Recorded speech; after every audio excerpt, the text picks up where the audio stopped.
On SportsGrid. There is going to be an energy to game time decisions that you will feel night in and night out. We're going to go through every single thing, and I've got a great team behind me that's going to help me get the job done. I want this to be the place that people come to. We are going to hit every single one of those markets that you need to know about. There is not going to be a better place, I promise you, than Game Time Decisions. We will have everything at our disposal, and we will use that to our advantage. I'm Kevin Walsh. Tune into Game Time Decisions from 6 to 8 p.m. Eastern on SportsGrid.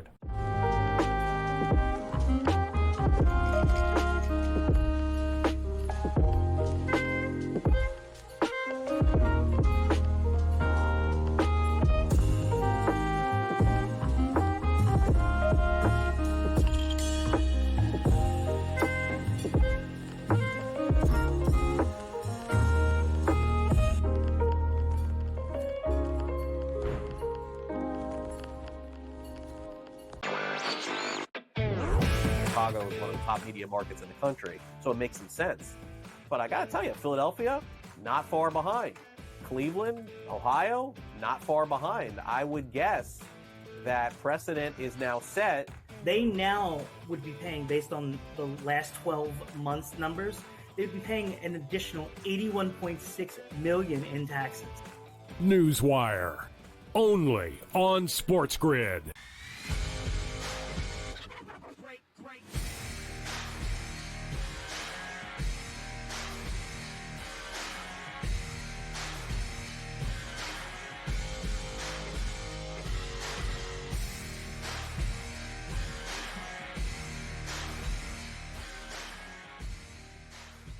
Good morning. Welcome to Fantasy Sports Today here on SportsGrid. We're live. Craig Mish, George Kurtz for the next 2 hours, talking tons of fantasy baseball with you. Believe it or not, folks, this time next week, that's correct, this time next week, we will be officially halfway through the Major League Baseball season and the fantasy baseball season. And so George and I, of course, will break down everything on the show. We'll talk about the big wins, the big losses in fantasy over the course of the first half of the season. We'll take care of all of that. But on this show today, we'll still be topical. We'll tell you who's hot, who's not. We'll also take a look at players that could potentially bounce back in the second half of the season and maybe others that you want to stay away from. But naturally, since we're the first show live on the air this morning here on SportsGrid, George, I don't know how we can start off with anything except for a Game 7 coming in the Stanley Cup Finals. Now, I know that there's not a lot of fantasy relevance to this,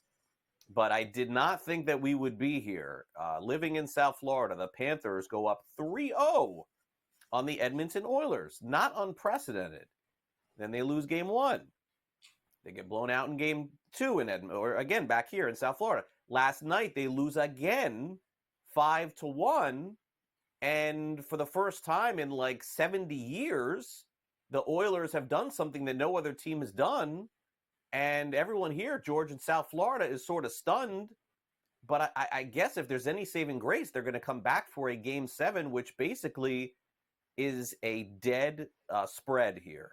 Minus 105, 110 on both sides. I mean, look at this. By the time this game goes off, when do you ever, George, see a Game 7 in the Stanley Cup Finals with the team playing at home, maybe even as an underdog? I'm going to tell you, I'm going to bet this. That's never happened in hockey history, where if Edmonton ends up being favored in this game, which is possible. It certainly is possible, and I think Edmonton's probably going to win it at this point. We're talking something now. Nobody comes back from 3-0. It just doesn't happen. I think it's 4 in 218. All right, so it's almost 1% of the time here. It has not happened in the finals since 1942. All right, now it's Cam Stewart's Toronto Maple Leafs who came back.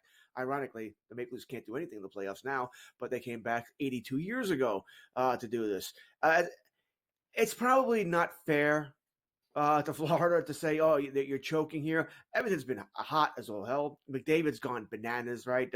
He's not quite going to – I don't think he's going to set the record. I don't see him getting 6 points Monday night. I'm sure all the fans hope he does. That means they would win the cup there. But he's had a record-setting playoffs. He'll win the MVP whether or not they win the cup. But he's been hot. They've got nothing from Leon Draisaitl. Right? He got, 3 points in the series, which is amazing. It's all been McDavid, even though he had 0 points last night. What does that tell you? They won without him last night. Is that he didn't do much. Skinner's been fantastic at their questionable top 2, top 3 games here. But his history in the playoffs, granted it's a small sample size, is he's a money goaltender. It's games 4 to 7 where he steps up. So they've got that going for them. Nothing's going right for Florida. I just wonder this, Craig. Have they run out of gas? I think we saw this with the Dallas Stars last round where they just ran out of gas. And I do wonder the same thing for the Florida Panthers. They do play that physical style. They did go to the Stanley Cup last year, so they had less rest than all these other teams here. I just wonder, Craig, have they run out of gas here? I'll be on Edmonton Monday night. I mean, listen, they're hot. They're winning, and the games aren't all that. I have a ticket. I have a ticket for Florida. I had a ticket for Florida in 6, a ticket for Florida in 7. I'm not doubling down right now. So, yes, I'm going to be hedging my bets here. So, yeah, give me Edmonton. Wow. Probably the over, too. Last 3-4 years have gone over. Yeah, I know. 5-1 last night. Yeah. I mean, listen, I understand what you're saying about running out of gas, but I mean, the Panthers did go up 3-0 in the series. It's not like they got swept. I mean, if they ran out of gas, then they should have run out when the series began. So, and by the way, in the last game, they came back. I think if they played an extra period, they may have ended up winning Game 5. So, I mean, this is just an incredible sports story. I mean, really, in the end, when you think about it, series goes 7 all the time. Okay, so this happens in sports. But to see what's happening here, and by the way, a lot of times in sports, when series goes 7, whether it's the World Series again, or it's the NBA, or even the NHL, you rarely see the team going back home and thinking that they're not going to win. And that is sort of the crazy part about this. I would imagine it'll be the highest rated hockey game of all time, even though these. The Panthers are a little bit anonymous. I understand that in terms of the hockey market in the United States. Edmonton, a solid market for Canada, but it is not Montreal. It is not Toronto. So I will see. It's not Vancouver, by the way. So I'm very much looking forward to this on Monday night. I wish the game was Sunday, honestly. I think the timing would have been awesome. But again, you got to travel so far. Yeah, you got to travel so far, I guess, from Edmonton back to South Florida. All right, so maybe we'll touch on more of this later in the show. Again, it's the biggest story in sports. We can't sit here and ignore it. So let's talk some baseball here.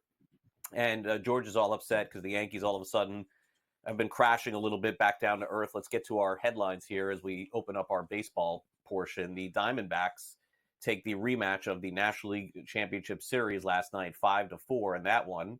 Jeimer Candelario homers twice. The Reds down the Red Sox. Reds playing better baseball. Cubs not so much. Shota Imanaga went from the overwhelming favorite to win the Rookie of the Year, maybe the Cy Young. Now all of a sudden he's come back to earth as well. Yankees have lost their 3rd straight game. Jared Kelenic has done very well since moving over to the leadoff spot for the Atlanta Braves. So George, pick your poison there. And where do you want to start? I should probably avoid the Yankees to make myself happier here. I think you said it. Yankees come crashing down to earth here, right? This is 3 straight poor starts now. The pitching was holding this team together for a while, right? But we all sort of knew that, that's not going to last here. Rodon back-to-back horrible starts, right? Got lit up by the Red Sox last weekend, lit up by the Braves yesterday. Louis Heel got lit up by the Baltimore Orioles. And now, what are Yankees doing here? Preying on Stroman tonight, who also got lit up in his last start by the Red Sox. So Yankees have some issues here. I mean, all I can say about the Yankees, that lineup last night was a spring training lineup. I mean, the roster construction of this team is not the greatest. Batting 5th was Heimer Jones. All right, LeMahieu, who does not have an extra base hit in 74 at-bats this year, and everything is soft contact. He's done. That's pretty easy to see. Trevino, Cabrera, and Ben Rice. That was the bottom 5 of your lineup, boys and girls. Yankees have some issues. Soto, it's probably just a slump here, Craig, but since the elbow scare, he's not pulling the ball with authority at all. I mean, he's still getting on base. Not last night. I think he struck out. Yeah, Sale was great last night. Still getting on base, but he's not pulling the ball with authority there. But like I said, that's probably just the slump more than anything else. This team's all about Judge and Soto right now, and that's it. Volpe to a degree, but Volpe's a better defensive player than offensive player. Other than that, they don't have much going on offense. Starting pitching is probably in a slump as well. The bullpen is in shambles. Lots of injuries there when the starters. Yeah. Cole only went 4 innings, then Healer went 2, Rodon went 3. That's a mess too. Yeah, Yankees are going to have some problems. Yeah, they've been making some subtle moves. We'll see if they make any big moves at the trade deadline. Also, the biggest story this week in baseball was the passing of Willie Mays. 93 years old. Again, arguably one of the greatest, if not the single greatest players of all time. George, it was a really nice event that they had at Rickwood, I thought. Really well done there. And, naturally, players like Willie Mays in this day and age would have been first-round picks 10 years in a row in fantasy baseball. But naturally, the game was not around at that time. But, certainly one of the greatest ever. And I think baseball's done a nice job honoring him. I did a great job honoring him. From all reports, a great man. Certainly in the Mount Rushmore of baseball, right? Top 3 player ever. Maybe the best player ever here. So we discussed this off air yesterday. Who's the oldest here? Last week on who's the oldest were employees here at SportsGrid. I'm one of them, but I did not see Willie Mays play. Okay, he's before me. All right. The first thing I can remember is the '76 World Series, Yankees and Reds. He was long gone. So Willie Mays is a little bit before me. Yeah, Willie Mays last season '73, I think, with the New York Mets. Who's the greatest living baseball player, George, right now? Makes you think, right? Greatest. We'll have to get back to that after the break. It's tough. It's not an easy question to answer. It was easy with Willie Mays. It's the steroid problem that really makes this issue.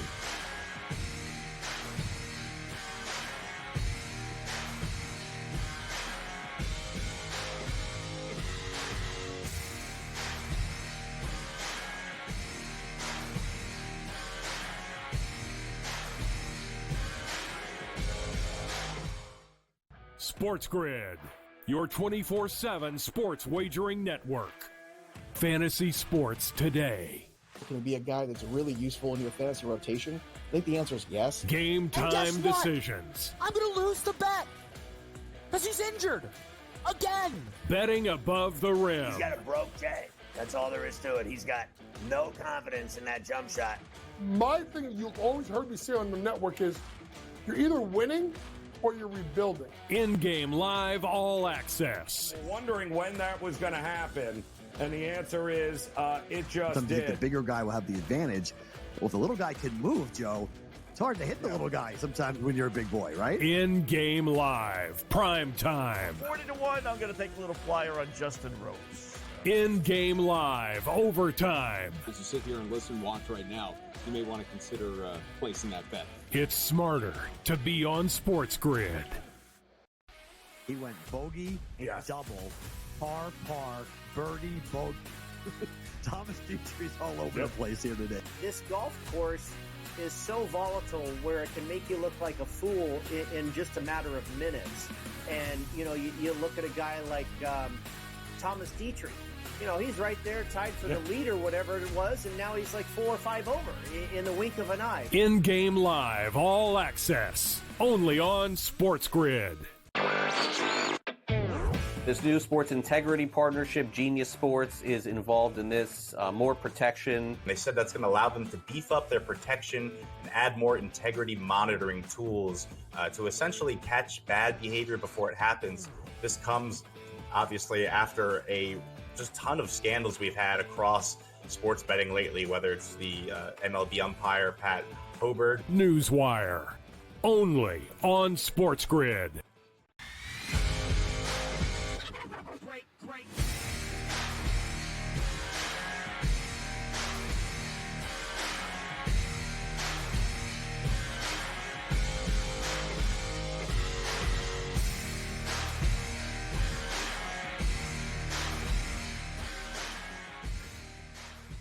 Welcome back to Fantasy Sports Today on SportsGrid. We're going to go through the hottest hitters in baseball over the past week. I asked the question to George who the greatest living baseball player was. He said he wanted a couple of minutes to think about it. So before we get back to who's hot, you want to answer that, or you need more time?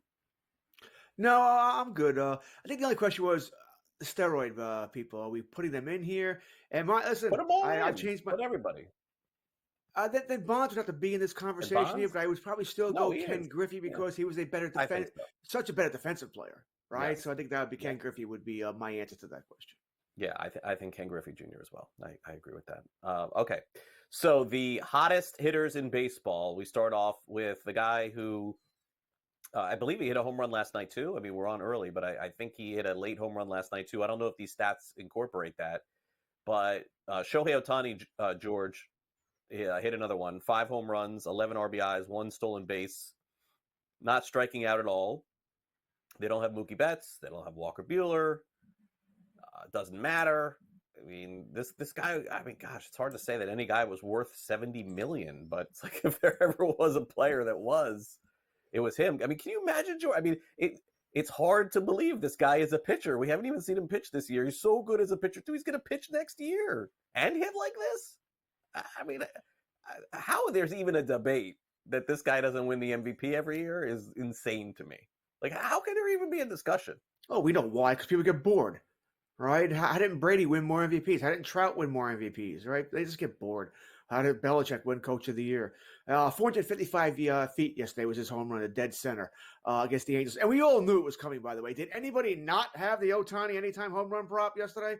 Because I know we all talked about it on Game Time and in Game Live. It was going to happen. And sure enough, it did. Yeah, he's a unicorn. He's a freak.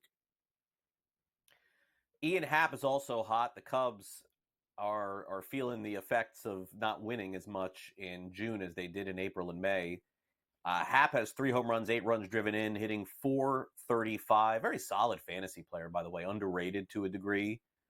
But it hasn't been his fault. But George, if we probably were discussing this a month ago, we were handicapping the division. We may have even put the Cubs at the top. The Cardinals have played much better.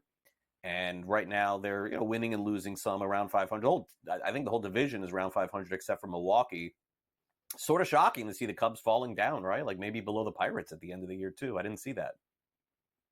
Now, in all honesty, I picked the Reds to win the division. All right, so that is what it is. Maybe they'll play better in the second half.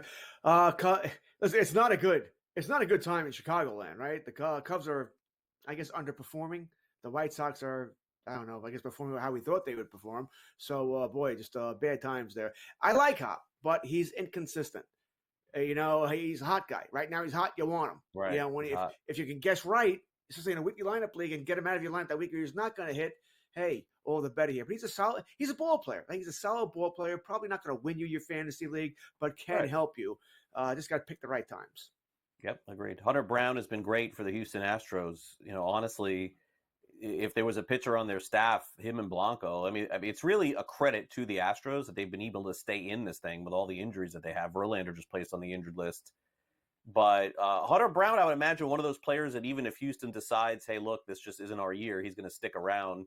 I think there's a lot of long-term upside here, especially in keeper leagues for Brown. He was once a top prospect, right? Big things were expected out of Brown here.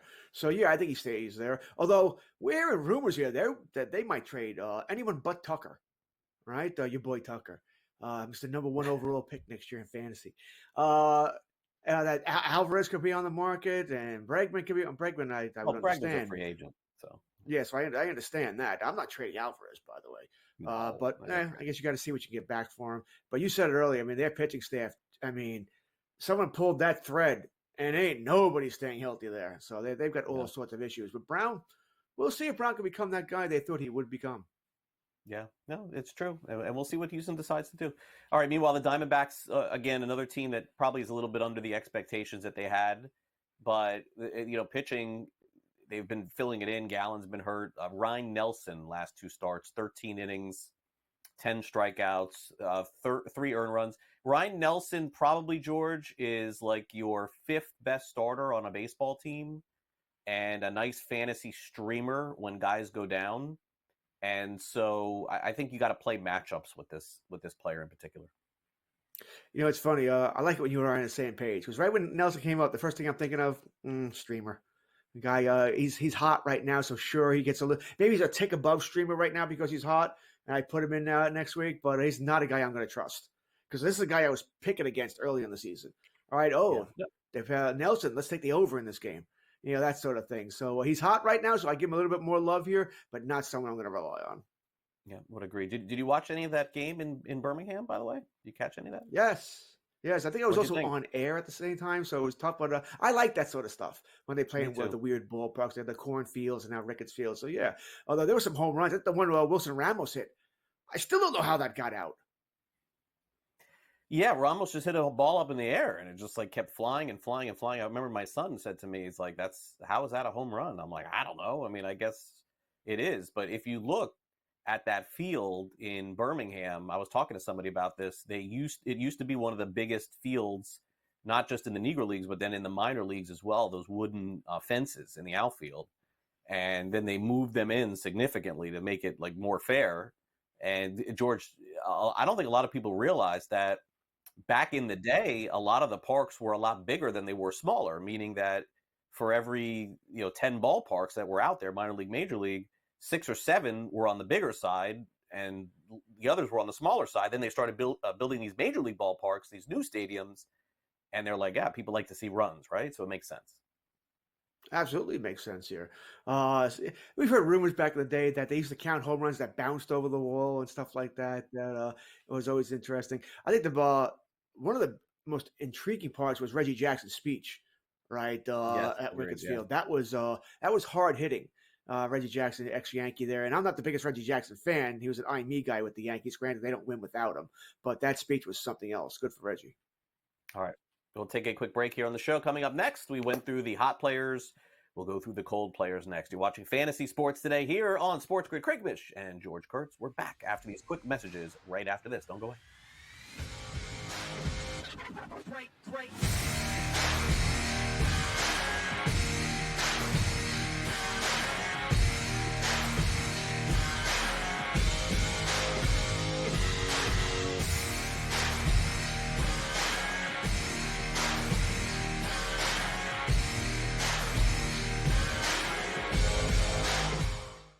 SportsGrid, your 24/7 sports wagering network. Fantasy Sports Today. Can he be a guy that's really useful in your fantasy rotation? I think the answer is yes. Game time decisions. I'm going to lose the bet because he's injured again. Betting above the rim. He's got a broke J. That's all there is to it. He's got no confidence in that jump shot. My thing you've always heard me say on the network is you're either winning or you're rebuilding. In-game live all access. Wondering when that was going to happen, and the answer is it just did. The bigger guy will have the advantage. Well, if the little guy can move, Joe, it's hard to hit the little guy sometimes when you're a big boy, right? In-game live, prime time. 40-1, I'm going to take a little flyer on Justin Rose. In-game live, overtime. As you sit here and listen, watch right now, you may want to consider placing that bet. It's smarter to be on SportsGrid. He went bogey, double, par, birdie, bogey. Thomas Dietrich's all over the place here today. This golf course is so volatile where it can make you look like a fool in just a matter of minutes. And, you look at a guy like Thomas Dietrich. He's right there tied for the lead or whatever it was, and now he's like 4 or 5 over in the wink of an eye. In-game live, all access, only on SportsGrid. This new sports integrity partnership, Genius Sports, is involved in this. More protection. They said that's going to allow them to beef up their protection and add more integrity monitoring tools to essentially catch bad behavior before it happens. This comes, obviously, after a just ton of scandals we've had across sports betting lately, whether it's the MLB umpire, Pat Hoberg. Newswire, only on SportsGrid.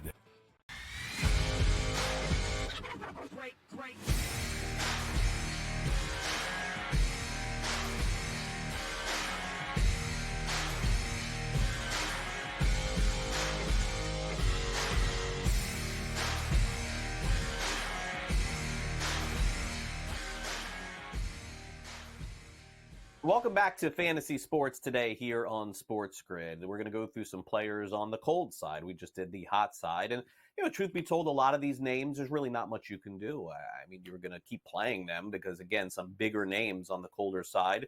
We'll start off here. I think, one, there's nothing you can do. And then another, maybe something. So let's start off with this. Now, Adolis Garcia, George, this is a player I don't think there's anything you can do. You basically in every league, you just keep putting him in and, bad week. You just got to hope for the best. I don't know that he's going to repeat last year's heroics. It does not appear that that's going to be the case. The Rangers, generally speaking, do not seem like they have the same juice that they had a year ago. But again, they did not get super hot until the end of the year last year either. But to me, the Rangers don't look as formidable as they did a year ago. I guess it just got hot at the right time. Would agree. The offense, listen, it's been a problem all year long. Once again, you look at the gambling side. We've been picking their unders now for over a month. They're just not hitting like the team they used to be. And Garcia's part of the problem. Seager's in and out of the lineup. Langford was out. Evan Gardner's out. This guy's hurt. But yeah, what are you going to do? You know, a 12-team league, you start 5 outfielders, that's 60. You figure every team has at least one outfielder on their reserve. Now you're at 72.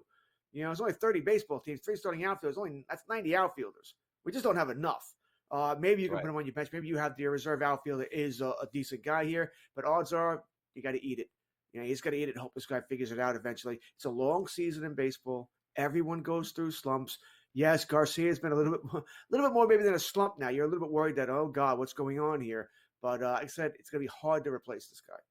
Yeah, I would agree. Now, on the flip side, I mean, Ha-Seong Kim, if he does what he did in the first half and the second half, and you can see here another tough week for him, he did come alive a little bit this month. But, I mean, George, at the end, this is going to be a pretty disappointing season. Now, not a complete bust by any means, because in the end, if he hits 18 home runs and drives in 70 and steals his 20 bases, you're kind of getting what you thought. But I don't know how to really explain this. It doesn't bat at the top of the lineup anymore. Now that they have Arias, he leads off. He bats at the top. Maybe just pressure on this guy to repeat what he did last year. I'm not really sure. What do you think? You see, right there, Kim, we weren't expecting huge things out of him. He's sort of a little bit more than a roster filler. You probably liked him because, once again, multi-position eligibility. Lord knows I love that. I love the flexibility of someone like that. But I wasn't expecting him to win my league. All right, am I annoyed that San Diego's dropped into, 8th, 9th in the order? Sure. That's disappointing there. But I think over the long season, you sort of said it there. I'll probably get my numbers that I wanted from him. I wasn't expecting him to, oh my God, he's going to carry my team. Wasn't expecting that. Give me my stolen bases. Give me my bags here. Don't hurt me in average. A little bit of power. I'll take it. And I think I will get that from Kim. So I think he's a guy you have to ride out. You know, because you don't want to pick and choose when you're going to put him in the lineup. Oh, I take him out next week, and next week he steals 4 bases. You know, he has 2 home runs, has 9 RBIs, and you missed that week. I think you have to ride him out. Agreed. All right. Same probably to be said for these 2 pitchers, although we'll talk a little bit about the second one more. I think this is a quick conversation here, George. Luis Castillo, last couple of starts, hasn't pitched that great. Numbers are good on the season. I got nothing to add here. He's trending toward 200 strikeouts, an ERA under 4. And what am I missing? He's fine, right? If you could find someone else on your roster who's better than him, hey, God bless you. All right. Yeah, no, I ride Castillo. I ride all the Mariner pitchers out here. Nothing I can do about that. It's a bad starter, too. Agreed. Now, Tariq Skubal, on the other hand, has finally had a little bit of regression. 10 innings pitched, 9 strikeouts, 8 earned runs. I don't know. I mean, the only thing I could say here, he's still fantastic. He's still going to be in the All-Star game. But Corbin Burns may catch him for the Cy Young. I mean, he's got to be careful here. Yeah, like they would talk about that now, how because Skubal and Louis Heel for the Yankees are not pitching well, they've thrown the Cy Young award into the up in the air. We're getting other players involved. You mentioned the Rookie of the Year in the National League with Manaja not pitching well. So all of a sudden that's thrown out. Yamamoto's been hurt. Probably a lot more worried about Hill with the Yankees and Skubal with Detroit. I think he will be fine here, but we'll see as the summer goes along. Weather's going to get hotter, ball's going to travel further, more runs. These baseball's hoping so, because all the numbers across the board are way down: home runs, doubles, hits. So we'll see what happens here. But I'm probably not ringing any alarm bells about Skubal yet. I think it's just a couple of bad starts. Okay, well, let's take a quick time out here on Fantasy Sports Today. We come back next. Time for us to hit the waiver wire in fantasy. Not an easy thing these days, but we will do it next. So stick with us here on SportsGrid. This is Fantasy Sports Today. And again, you want to talk some more fantasy baseball, you can do it with us on Sunday morning as well. Joe Pisapia and Matt Stryker host with you right here. So we'll be right back after these messages. More FST coming your way here on the Saturday. Great.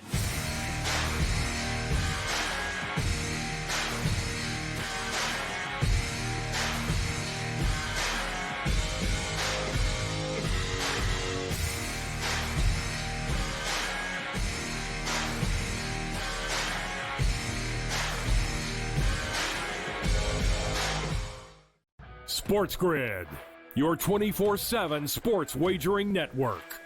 Fantasy Sports Today. Can be a guy that's really useful in your fantasy rotation. I think the answer is yes. Game And guess time what? decisions. I'm going to lose the bet because he's injured again. Betting above the rim. He's got a broke J. That's all there is to it. He's got no confidence in that jump shot. My thing you've always heard me say on the network is you're either winning or you're rebuilding. In-game live all access. Wondering when that was going to happen, and the answer is it just The did. bigger guy will have the advantage. Well, if the little guy can move, Joe, it's hard to hit the little guy sometimes when you're a big boy, right? In-game live, prime time. 40-1, I'm going to take a little flyer on Justin Rose. In-game live, overtime. As you sit here and listen, watch right now, you may want to consider placing that bet. It's smarter to be on SportsGrid.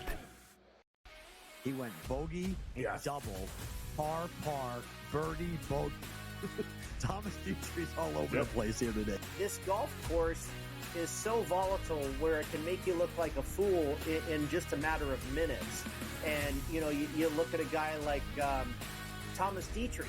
You know, he's right there tied for the lead or whatever it was, and now he's like 4 or 5 over in the wink of an eye. In-game live, all access, only on SportsGrid. This new sports integrity partnership, Genius Sports, is involved in this. More protection. They said that's going to allow them to beef up their protection and add more integrity monitoring tools to essentially catch bad behavior before it happens. This comes obviously after a just ton of scandals we've had across sports betting lately, whether it's the MLB umpire Pat Hoberg. Newswire, only on SportsGrid.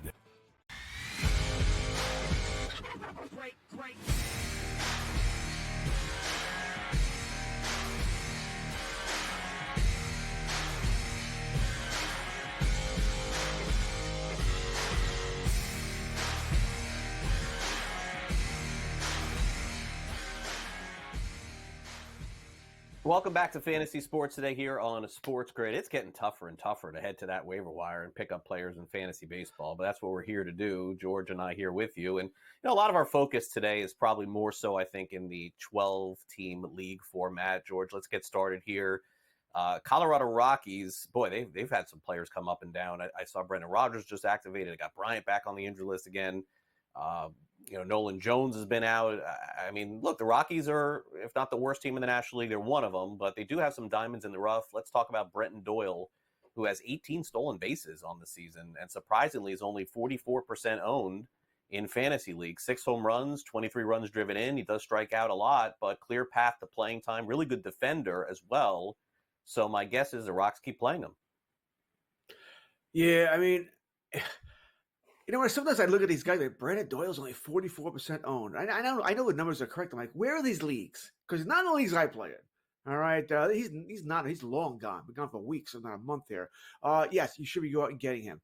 I think next week is all 6 games on the road, by the way, for Colorado, so you're not going to get the Coors Field bump you're looking for there. But yes, you're going out and playing Doyle here. He's putting up numbers, stealing bags, which most of us do need here. But the numbers are there for Doyle. Yes, you want Brandon Doyle. All right, now let's get to the Arizona Diamondbacks and talk about a player we're all familiar with in Jock Peterson, actually having a nice season, but there's some frustration, as always, with a player like this that sometimes doesn't play every day. George, 28% owned, 9 home runs, 33 runs driven in. You know, he's giving you a Jock season at this stage of his career. I don't know what more you can ask for here, honestly. But in these weekly leagues where you can't make any moves and you don't know who's pitching against him, there's a chance that he doesn't play a couple days a week. And that's the only dynamic that's a negative for him. Everything else is positive. Everything else is positive. He's not even hurting you in average, right? I mean, which is a little bit of a surprise because he's actually helping you in average. Yes, he's not going to play. If they play 7 games a week, he may only play 4 to 5. You can look, and check out how many left-handed starters are going up against Arizona. He doesn't sit against every one of them, but he will against the majority of them. There's a chance he could sit against another guy as well. And you look at that week, if they're facing 4 lefty starters, which would be unusual, but if it's that, okay, you sit them that week. But if not, I said at this point, there's nobody else on the waiver wire. I have Walker Buehler. You mentioned him on a waiver wire. I haven't even placed him yet because I don't know who to grab. There's no one there. And that's a 12-team, it's a deep league, but not super deep, but there's no one there. So Jock Peterson, if he was there, would certainly be a replacement for me. Sure. Yeah. All right. Let's go to the first base position. 17% owned, according to Fantasy Pros. That is Carlos Santana. first baseman of the Minnesota Twins. Boy, has this guy bounced around. 12 home runs, 38 runs driven in. Very similar to Jock Peterson. Carlos Santana is giving you a Carlos Santana season. And by the way, George, his batting average is a little bit up from where it usually is. Yeah, it is, but his batting average could be hurting you. In this day and age, maybe not much. So I might take a look at that about Santana. Depends. When I'm going to grab someone like Santana, and probably Peterson as well, what am I looking for? Am I looking for just a filler? Fine, then I don't care about either one of them. But if I'm trying to protect the category, maybe I don't want Santana if I'm worried about my average. If I need power, fine. I know neither one's getting me bags, so I'm not worried about that. But that's the only thing with these guys. Santana's a professional hitter. If he played every day, he'd probably hit 30 home runs. Instead, he'll hit about 24, whatever it might be, 25. So the power's there. Average is not going to kill me. I don't mind him. Good corner infielder. Let's go to Jacob Young of the Washington Nationals. Doesn't have a ton of power, but does have the ability to steal bases, and that's what you want him for, George. 17 stolen bases from a player that does play a lot, but doesn't play every day. To me, this is sort of a player that if you have someone injured or you're missing someone in a 12-team league, he's a good pickup. Not available in these deeper leagues, again, because stolen bases are so valuable. That's what I'm going here, right? For me, that's all I'd want him for. I don't care about anything else. I need the bags. All right, just don't crush me in average. I don't care what power you provide me. Just get on base, steal some. What I might worry about Young, sooner or later, Washington's going to call up Wood and do a cruise. We're going to see these guys at some point in July, August, whenever it might be. All right, so that's be my only worry there, that he'll lose playing time once those guys do get called up, because those two will have to play every day. All right, and then now to the Arizona Diamondbacks, the platoon. We talked about Jock Peterson. When he doesn't play, this guy Jake McCarthy does. So here you go. Maybe you should just own both of these players, George, and make it easy. 293 batting average, 3 home runs, 18 runs driven in, 12 steals on the season. McCarthy, left-handed also. So I don't know that necessarily he's the direct platoon partner here for Jock, but it's funny. I guess you could do this where in leagues that you have Peterson, you could pick up his platoon partner and just play him on the days that he doesn't. McCarthy's not necessarily that guy, but he's putting together a nice season.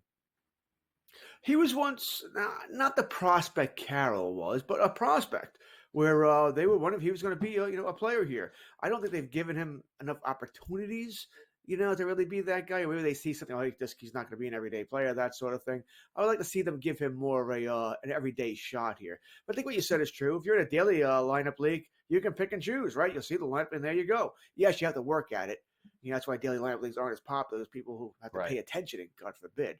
But I think McCarthy is somewhat worthwhile. But I also think he's probably at the wrong end of that. But once again, if I need bags over power, I'd rather have McCarthy over Peterson.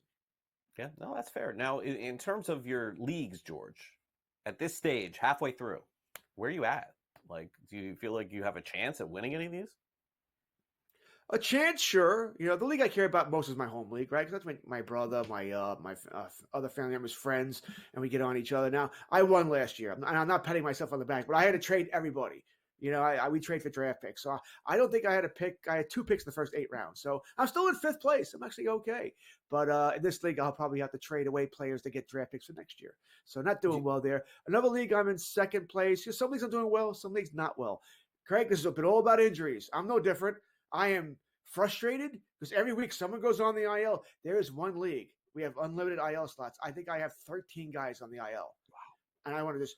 It's like bang. And there's nothing you can do about that, right? We all get screwed by it. You move on, you make the best moves you can. But I always set a lineup, and I always try. And I never give up in a league.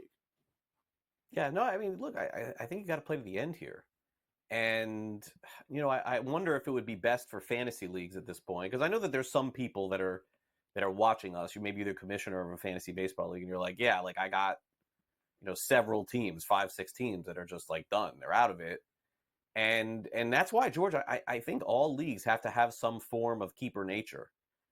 Major League Baseball with this new CBA, you basically can't tank for a long time anymore, George. I don't know if you're familiar with the rules, but if you take a look at the worst teams in Major League Baseball this year, you have the White Sox right at the bottom, and then I think you have the Rockies and Marlins close by, if I'm not mistaken.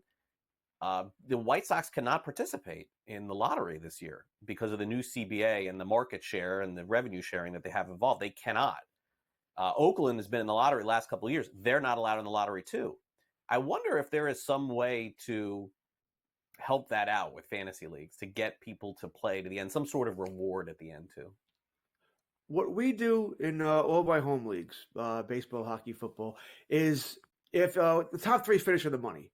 All right, you finish with the money, you're getting the last three picks, right? We have 12-team leagues, so you're picking 10, 11, 12. Whoever finishes fourth, so you got screwed. You didn't finish in the money, but now you pick first. Fifth, pick second. Sixth, third, and so on and so on and so on. Theoretically, this will force you to play towards for the whole season, right? Because, hey, at least if I finish fourth, I'll get the first pick next year. I'll get not Kyle Tucker. All right, I'll get Shohei Ohtani, Right. whoever the number one pick might be, and so on. So there's incentive to keep playing. It helps, but I'm the first person to tell you it's not perfect because, once again, guys who are in eighth place, they don't care if they pick fifth or fourth, so maybe they give up and don't set lineups or don't replace injured players. There's no perfect system. You can't replace human nature. Guys who are out of it, sometimes they're not going to pay attention. Yeah, just the way it is. It's frustrating, but it's hard to legislate out. Yeah, no, and it's hard to enforce. I mean, that's just the reality of it. But coming up next, we'll dive back into the waiver wire, and pitching has been plentiful in fantasy this year. Healthy pitching, not so much, but every team is employing 5 pitchers right now. So we'll go through some of those less than 50% owned over on Fantasy Pros to see if you like any of them. Maybe you want to pick them up. We'll talk about that next.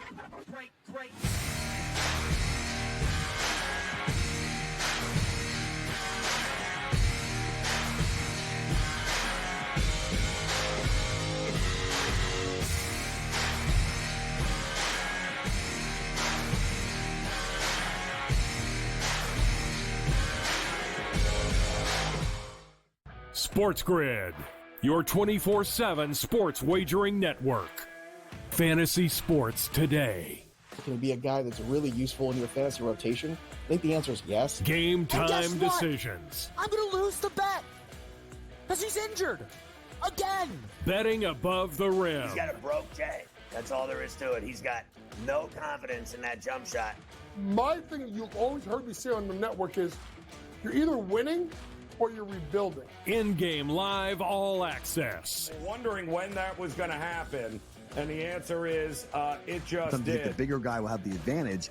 Well, if the little guy can move, Joe, it's hard to hit the little guy sometimes when you're a big boy, right? In-game live, prime time. 40-1, I'm going to take a little flyer on Justin Rose. In-game live, overtime. As you sit here and listen, watch right now, you may want to consider placing that bet. It's smarter to be on SportsGrid. He went bogey, double, par, birdie, bogey. Thomas Dietrich's all over the place here today. This golf course is so volatile where it can make you look like a fool in just a matter of minutes. And, you look at a guy like Thomas Dietrich. He's right there tied for the lead or whatever it was, and now he's like 4 or 5 over in the wink of an eye. In-game live, all access, only on SportsGrid.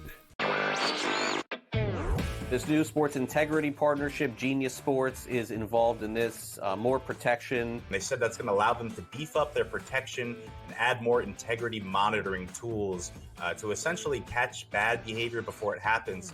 This comes, obviously, after a just ton of scandals we've had across sports betting lately, whether it's the MLB umpire, Pat Hobert. Newswire, only on SportsGrid.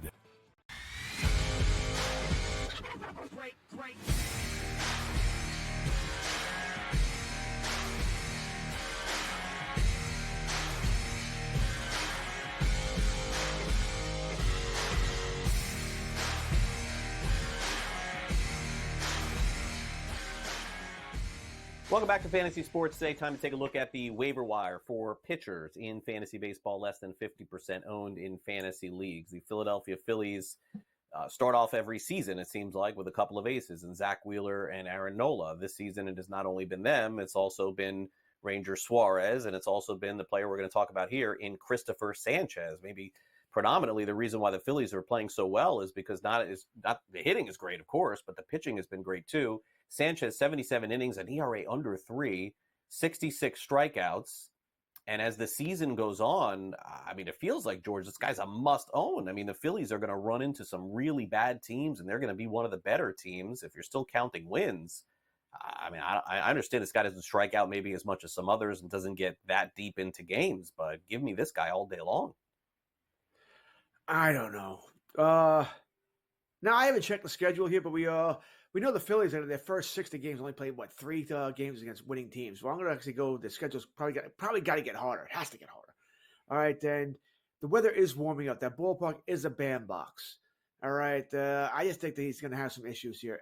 I have nothing to really against Sanchez. It's all peripheral stuff that is warning me against this guy. I think if he was on my team, and I don't think I have him anywhere, but if I did, I'd want to move him if I could get equal price for him. I wouldn't give him away, but if I get equal price for him, I think he's a guy I'd move. But like I said, I have no evidence, nothing to show you that says, oh, you have to get rid of this guy. This is more of a gut feel for me than anything else, that he's going to come back down to earth here. Not that he's going to implode, but that he's not going to be the same pitcher in the second half as he was in the first half. So I think for me, like I said, more gut feel, Craig, than anything else, but I'd be looking to move him. Okay, fair enough. Now let's get to Kyle Gibson, who was scratched from his start earlier in the week. So we'll see what happens with him as far as health is concerned. This has been a big win for the Cardinals this season, getting him, Sonny Gray, to go along with him. A lot of people thought these were not the best 2 pitchers the Cardinals should have gotten. He's been a stabilizing force, as they say, in this rotation. But George, you got to check the injury status with him, I think. Agreed. I think he's at this point a jag, a guy who may not hurt you, but not going to help you a lot either on your fantasy team, but a filler. A guy you need. We start at least 9 pitchers here, right? So it's a guy you need here. I'd have no issues with him against him, but once again, not a guy who's going to win me my fantasy league. Probably not going to lose it for me either. But a good, solid guy you can plug in there, game in, game out. Not going to get the 6-inning shutout ball, but probably not going to get wrecked either. Which there's something important about that. A guy I can rely on that's not going to blow my team up, and I can find aces elsewhere. Now let's go to the Baltimore Orioles, and George, they're taking suggestions at this point for who they can have in their rotation. Really amazing that they're hanging in there with that incredible offense. Cole Irvin, if he's healthy, he's in there the rest of the year. I mean, ain't even a question here. I know he's a lefty, he doesn't throw a lot of heat, but I mean, George doesn't walk anybody either. 73 innings, 15 walks, 3.45 earned run average. And George, beyond Burns and Grayson Rodriguez, I mean, you tell me, who the world's going to start the rest of the season? And Grayson got wrecked last night by Houston, right? There are no great teams in the American League. All right, no, they're really not. Baltimore and the Yankees are good teams, but they're not great. Baltimore can be great. All right, they have a farm system. They can go out and get anybody they want if they want to give up some players. And they have to give up some players because they have eight second baseman, shortstop guys in the minor leagues. They can't all play there. Same thing with outfielder, first base types. If they go out and make the right moves here, they can be that great team. All right, I see that no one's going to stop here. Whether they will or they won't, I don't know. Irvin's a filler. Yeah. That's all he is. You saw during the week against the Yankee game, Hyde doesn't trust him. All right, I think Baltimore had a lead. They still took him out 1 out before he qualified for a win. I know that happens a lot nowadays because wins don't matter to managers and stuff like that. But you can just see that Hyde does not trust him. They need to go out and make a move. If you're grabbing Irvin, you're grabbing him for W's, right? Because he might get you some wins with that offense scoring 19 runs a game. And I get that. We need that. But I don't see him being a starter long term. Baltimore needs to go out and make some pitching additions. I think they have to in order to win it, and they're poised to do it. They're right there with the Yankees. I would assume they will. All right, Michael Lorenzen for the Texas Rangers is back in their rotation. 72 innings, 50 strikeouts, a lot of walks here, 30 walks for him. An ERA of 3, so you would assume some regression's got to be coming from him just from looking at this. But another filler type pitcher, I think, George. Fair to say. And next week he's that filler guy. 2 starts next week for Michael Lorenzen because I know I got him in my one of my leagues and I'm starting him. And that's that kind of week I'm putting him in. He's a 2-starter there. I don't remember who they're against, but they're not horrible teams. It's not like he's pitching in Coors Field or something like that. So, yeah, I'm throwing Lorenzen in there. He's sort of saved this rotation with all the injuries, but the whip is a problem. You see it there with the 30 walks. Boy, he pitches out of trouble, and he's probably not going deep into the game. So keep that in mind there. But next week is a week you are probably going to start him, 2-starter. Yeah, I would think so. That's the thing, George. This time of the year, if you look at it and you can project 2 starts for virtually any starting pitcher against some of the poor teams, I mean, we're seeing these numbers down historically in baseball. There's the potential here that we have the least home runs hit in a decade. if you get 2 starts from any pitcher, odds are one of them are going to be good, right? Like, I mean, it's not a guarantee, but it feels that way.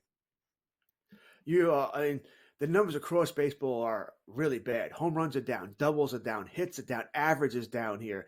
No one can hit the fastball. I mean, that's all about 98, 99 miles an hour on the regular now. I'm wondering when the Happy Fun Ball comes back, Greg. All right, when's the Super Bowl coming back? All right, when's Manfred putting that in? I think that's coming back soon here. He's got to get these numbers up. Banning the shift has not had the effect that Manfred was hoping here.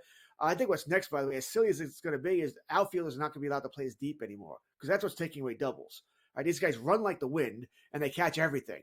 I think we're going to see within 5 years that there's going to be, and this is not a joke, I'm not being sarcastic, there's going to be big circles in the outfield, and that's where your outfielder has to play. Ding, ding, ding. That's it. You can't have these guys playing so deep anymore to take away these extra base hits. It's what Manfred wants. I hate it, but it's what Manfred wants. Yeah, no, I think offense is going to come back next year. I don't think there's any doubt. They got to figure that out. You can't have these games and 12 games in a day and you have 10 home runs across the board. You got to have more than that. So I think you're right. Probably some adjustment will be made. All right, afternoon baseball, evening baseball. George and I will touch on some of the strikeout props for starting pitchers. Jordan Hicks against the Cardinals, Zach Wheeler, Corbin Burns, a lot of aces on the mound today. So let's touch on that next as we return on Fantasy Sports Today. After these quick messages, again, Gray Albright coming up from Razzball in our second hour of the show, less than an hour away from now. So stick with us. We'll be right back. Don't go away. Great.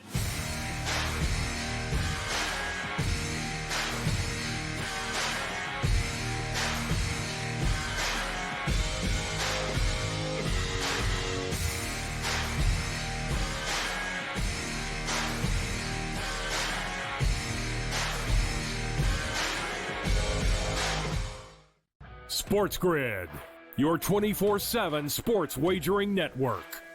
Fantasy Sports Today.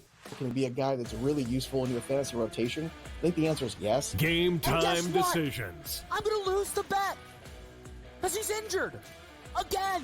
Betting above the rim. He's got a broke J. That's all there is to it. He's got no confidence in that jump shot. My thing you've always heard me say on the network is you're either winning or you're rebuilding. In-game live all access. Wondering when that was going to happen, and the answer is it just did. The bigger guy will have the advantage. Well, if the little guy can move, Joe, it's hard to hit the little guy sometimes when you're a big boy, right? In-game live, prime time. 40-1, I'm going to take a little flyer on Justin Rose. In-game live, overtime. As you sit here and listen, watch right now, you may want to consider placing that bet. It's smarter to be on SportsGrid. He went bogey, double, par, birdie, bogey.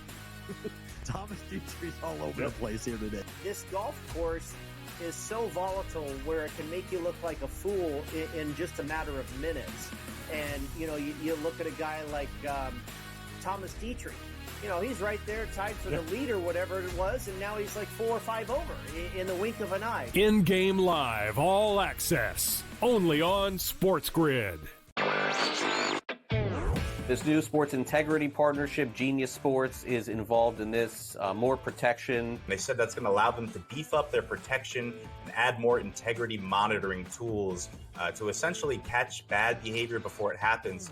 This comes, obviously, after a just ton of scandals we've had across sports betting lately, whether it's the MLB umpire, Pat Hoberg. Newswire, only on SportsGrid.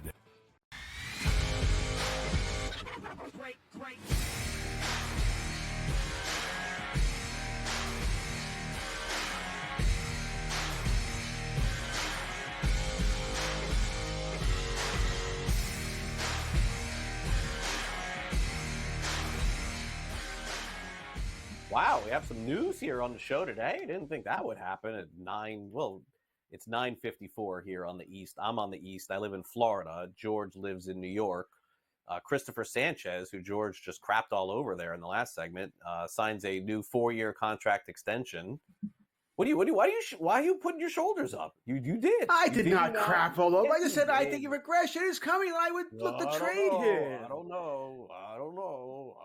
That's what you said. Okay, I got the Sanchez family coming to New York to beat me up. Go ahead. No, I'm going to get beat up by the Sanchez family. It's okay. Just give my You address, deserve Long it. Island. You just beat him up, and Quorum. they gave him how much money, guys? I didn't even see this. How much money? It didn't say the money. They didn't say the money. Oh, they didn't Yeah. say the money. They And bought out I'm his gonna guess- arbitration years. 4 except for 1 years? year, right? I'm guessing they only have to pay him one extra, right? They bought out 3 years of ARB, right? I haven't looked at his contract, but I'm guessing. Yeah, okay. So, that makes sense. So I'll say 68. No way. 4 years. That's 17 million a year. No way. It's a lot less probably- than that.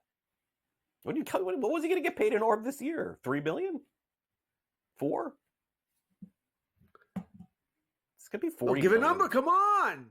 40 million, 41, 42. I'll take the That's my over guess. on yours, the under on mine. I think it'll be somewhere in between. All right, we'll find out maybe we'll find out during the break. I don't know. All right, anyway, that's the contract extension. Afternoon games. So we just killed some time. We don't have time for all these here. Strikeout props on FanDuel. Let's run through quick. Jordan Hicks against his old team, the Cardinals. Some motivation here. 4.5. Over plus 120, under minus 154. Hicks is a strikeout machine, but that machine doesn't go more than 5 innings. You just named the problem there. He doesn't go more than 5 innings here. The extra adrenaline I like, the plus money I like. I'll sprinkle on the over. I'm not going to take the under at minus 154. But I don't love this because he's not going more than 5 innings. Almost never. Zach Wheeler of the Phillies against the Diamondbacks. His prop 6.5 strikeouts, minus 104 on the over, minus 122 on the under. Thank you, FanDuel. Minus money on both. Once again, I probably do lean towards the over here at 6.5, but I don't love it either, but a better price, so that's going to leave me there. But I'm not betting big on this one either. All right. Tampa Bay, a team that you never would bet against in terms of strikeouts, but this has not been their year offensively. Jared Jones faces off against them, I'm guessing first time ever. 5.5 strikeouts, over is minus 154, under plus 122. He's been a little bit of a slump lately, Jones. Not pitching quite as well here. Last start was in Colorado. Maybe that's part of the reason there. Tampa Bay, they're hitting a little better of late here. 10 runs last night. Rosarina seems to have figured it out now. I probably lean towards the under here. Once again, I'm looking for the better price. I'm not going to bet Me minus too. 154. I can do better than that. Yeah, on a prop? No way. All right, let's go to Corbin Burns, the ace of the Orioles, one of the favorites to win the Cy Young, at Houston today. Normally, you get scared of this. But over plus 110, 6.5, under minus 140. It feels like this is priced for like last year's Astros, no? This smells a little bit because I'm taking the over here. I think one of the reasons I take the over is Baltimore's bullpen, once again, they need Burns to go deep. They wanted to go 7+ today. Bullpen got beat up last night. It's been used a lot, so I think they're going to let him go here. So he'll have plenty of extra outs to get here to get those strikeout props. Give me the over.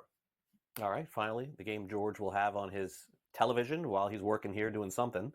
Marcus Stroman against the Atlanta Braves. 4.5 strikeouts, but he doesn't strike out guys like he used to. That's definitely true. Over minus 108, under minus 118, George. Stroman against the Braves. Probably going the under here. I don't know how far deep Stroman's going into this game. Didn't pitch well in his last start. He's an aim, touch, field guy nowadays. 3-2, man. If I could bet how many 3-2 counts he'd have tonight, take the over on that. And yes, I will be working during the game. I think I'm doing in-game live overtime. So it'll be at the end of the game. I'll either be very happy if the Yankees are winning or probably not very happy if the Yankees are losing again. Fair enough. Hour 2 is coming up next. Here's what we got. Bounce or bust. Second half of the season. Bounce back candidates or bust candidates. George and I will touch on that. Also, the National League Rookie of the Year market is heating up with Imanaga cooling off. Gray Albright of Razzball joins the show. We also have Fantasy or Reality, and we also have the SportsGrid 60. So that's coming up in hour number 2 of Fantasy Sports Today. So George and I need to take a quick breather and a timeout. When we come back next, who are the bounce back candidates and who will fall flat in the second half of the Major League Baseball season? We play a game of bounce or bust next on FST. Break.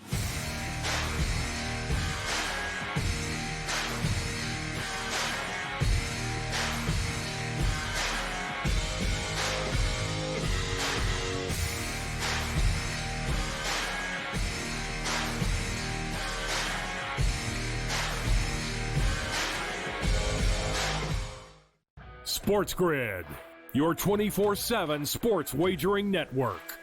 Fantasy sports today. Can he be a guy that's really useful in your fantasy rotation? I think the answer is yes. Game And guess time what? decisions. I'm going to lose the bet because he's injured again. Betting above the rim. He's got a broke J. That's all there is to it. He's got no confidence in that jump shot. My thing you've always heard me say on the